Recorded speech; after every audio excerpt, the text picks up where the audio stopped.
Now when Jonathan saw that the time was favorable for him, he chose men and sent them to Rome to confirm and renew the friendship with them. He also sent letters to the same effect to the Spartans and to other places. So they went to Rome and entered the Senate chamber and said, Jonathan the high priest and the Jewish nation have sent us to renew the former friendship and alliance with them.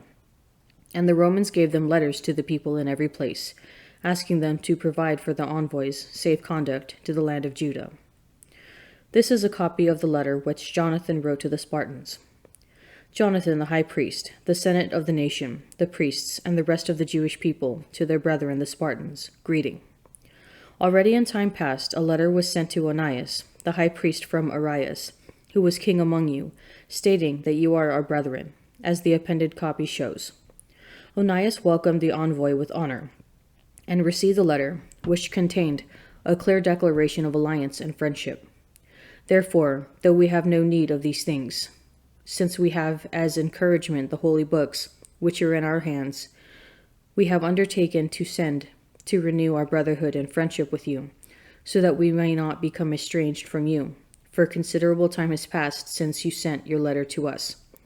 We therefore remember you constantly on every occasion, both in our feasts and on other appropriate days, at the sacrifices which we offer and in our prayers, as it is right and proper to remember brethren. And we rejoice in your glory. But as for ourselves, many afflictions and many wars have encircled us. The kings round about us have waged war against us. We are unwilling to annoy you and our other allies and friends with these wars, for we have the help which comes from heaven for our aid. And we were delivered from our enemies, and our enemies were humbled.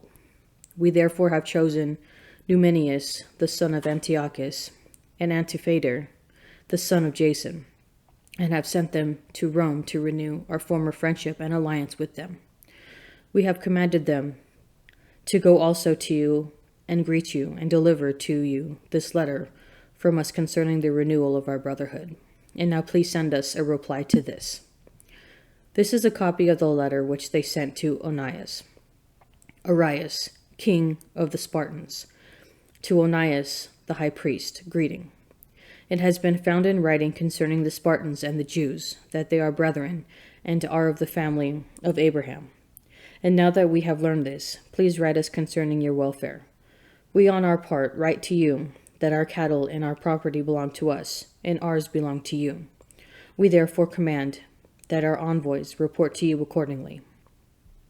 Now Jonathan heard that the commanders of Demetrius had returned, with a larger force than before, to wage war against him. So he marched away from Jerusalem and met them in the region of Hamath, for he gave them no opportunity to invade his own country.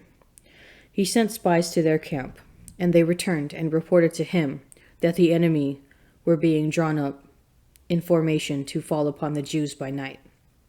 So when the sun set, Jonathan commanded his men to be alert and to keep their arms at hand, so as to be ready all night for battle. And he stationed outposts around the camp.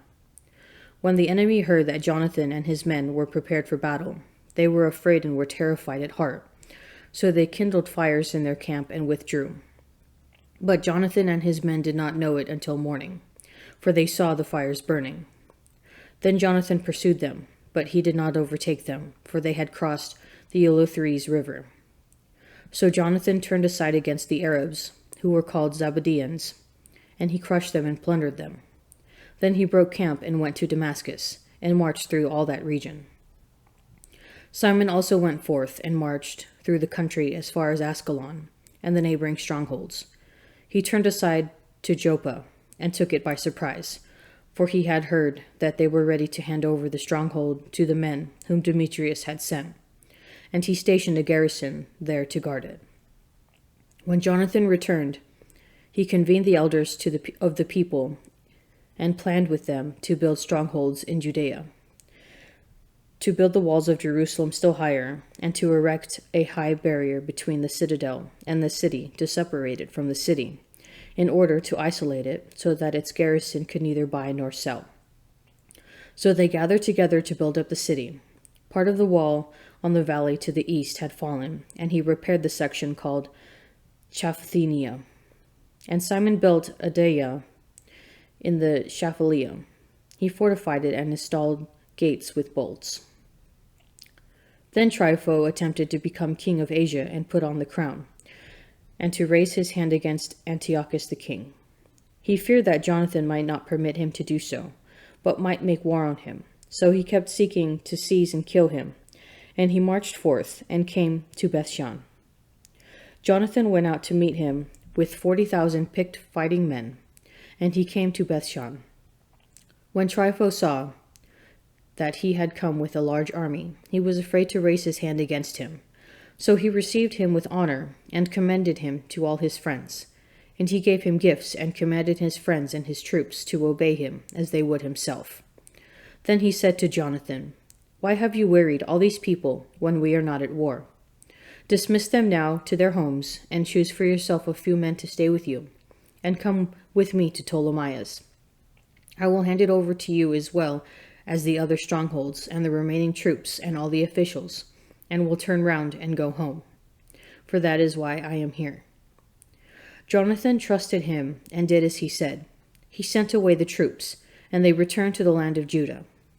He kept with himself 3,000 men, 2,000 of whom he left in Galilee, while 1,000 accompanied him. But when Jonathan entered Ptolemais, the men of Ptolemais closed the gates and seized him, and all who had entered with him they killed with the sword. Then Trypho sent troops and cavalry into Galilee and the great plain to destroy all Jonathan's soldiers. But they realized that Jonathan had been seized and had perished along with his men, and they encouraged one another and kept marching in close formation, ready for battle. When their pursuers saw that they would fight for their lives, they turned back. So they all reached the land of Judah safely, and they mourned for Jonathan and his companions, and were in great fear. And all Israel mourned deeply. And all the nations round about them tried to destroy them, for they said, "They have no leader or helper. Now therefore let us make war on them, and blot out the memory of them from among men." From his descendants the Lord brought forth a man of mercy, who found favor in the sight of all flesh, and was beloved by God and man. Moses, whose memory is blessed. He made him equal in glory to the holy ones, and made him great in the fears of his enemies. By his words he caused signs to cease. The Lord glorified him in the presence of kings. He gave him commands for his people, and showed him part of his glory. He sanctified him through faithfulness and meekness. He chose him out of all mankind. He made him hear his voice, and led him into the thick darkness, and gave him the commandments face to face, the law of life and knowledge, to teach Jacob the covenant, and Israel his judgments. He exalted Aaron, the brother of Moses, a holy man like him, of the tribe of Levi. He made an everlasting covenant with him, and gave him the priesthood of the people. He blessed him with splendid vestments, and put a glorious robe upon him. He clothed him with superb perfection, and strengthened him with the symbols of authority, the linen breeches, the long robe, and the ephod.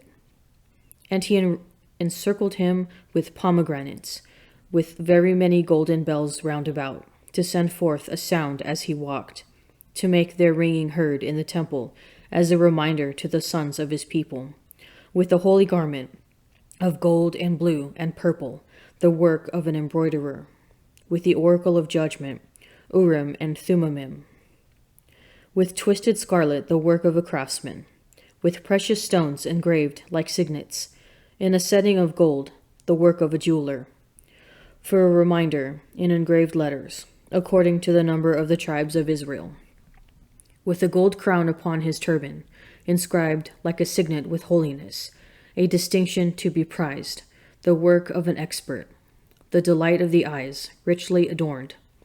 Before his time, there was never such beautiful things. No outsider ever put them on, but only his sons and his descendants perpetually. His sacrifices shall be wholly burned twice every day continually. Moses ordained him and anointed him with holy oil. It was an everlasting covenant for him and for his descendants all the days of heaven, to minister to the Lord and serve as priest, and bless his people in his name. He chose him out of all the living to offer sacrifice to the Lord, incense and a pleasing odor as a memorial portion, to make atonement for the people. In his commandments he gave him authority in statutes and judgments, to teach Jacob the testimonies, and to enlighten Israel with his law. Outsiders conspired against him, and envied him in the wilderness. Dathan and Abiram, and their men, and the company of Korah, in wrath and anger. The Lord saw it, and was not pleased, and in the wrath of his anger they were destroyed. He wrought wonders against them, to consume them in flaming fire. He added glory to Aaron, and gave him a heritage. He allotted to him the first of the firstfruits. He prepared bread of firstfruits in abundance, for they eat the sacrifices to the Lord, which he gave to him and his descendants. But in the land of the people he has no inheritance, and he has no portion among the people, for the Lord himself is his portion and inheritance. Phinehas, the son of Eleazar, is the third in glory, for he was zealous in the fear of the Lord, and stood fast, when the people turned away, in the ready goodness of his soul, and made atonement for Israel. Therefore a covenant of peace was established with him, that he should be leader of the sanctuary of his people, that he and his descendants should have the dignity of the priesthood forever. A covenant was also established with David, the son of Jesse, of the tribe of Judah. The heritage of the king is from son to son only, so the heritage of Aaron is for his descendants. May the Lord grant you wisdom in your heart to judge his people in righteousness, so that their prosperity may not vanish, and that their glory may endure throughout their generations.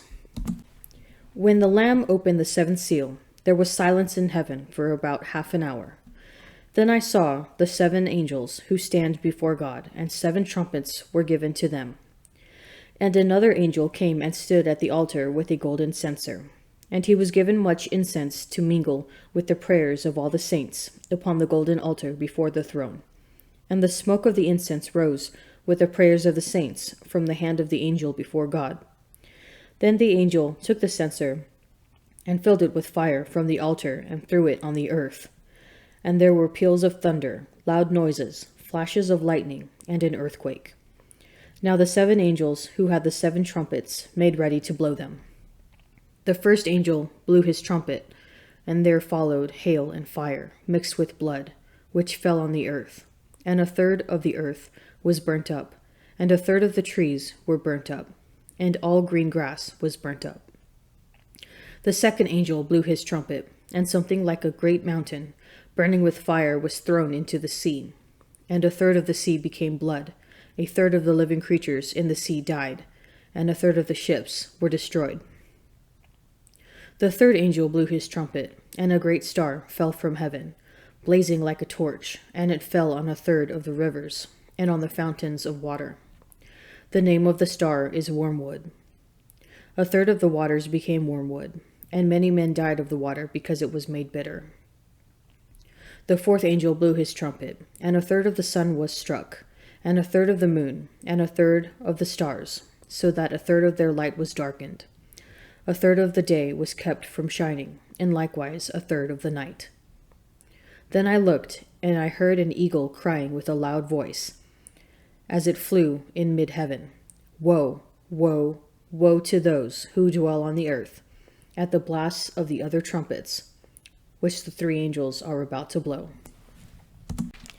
Jonathan, the brother of Judas Maccabeus, begins 1 Maccabees chapter 12 in a strong position. Unlike his brother before him, he has a strong army, is able to build new defenses around Jerusalem, and is not hemmed in and constantly on the run. With relative safety, he sends out envoys to make alliances with Rome and others. Surely now that he and his family are recognized as a legitimate state power, the best way to secure his and Israel's future is to make strong alliances with rising powers like Rome. This is worldly wisdom and a trap. Whenever Israel makes an alliance with a nation, when it seeks security in earthly powers rather than in the Lord, it ends up left to its own devices, which means failure. Israel trusted in Assyria and was conquered by them. Judah welcomed envoys from Babylon and became vassals to them. Jonathan and the Maccabees were liberated by the Lord and then sought security in political alliances. Inevitably, Israel will end up in the hands of Rome. In Revelation chapter 8, we see the rising smoke of incense symbolizing the prayers of the saints being presented to God. 7 trumpets of judgment follow next, the reverberation of which echoes the sevenfold blowing of trumpets that brought down Jericho, ushering in the conquest of the Promised Land. Could this series of trumpets signify that the downfall of the world in the final judgment is likened to Jericho?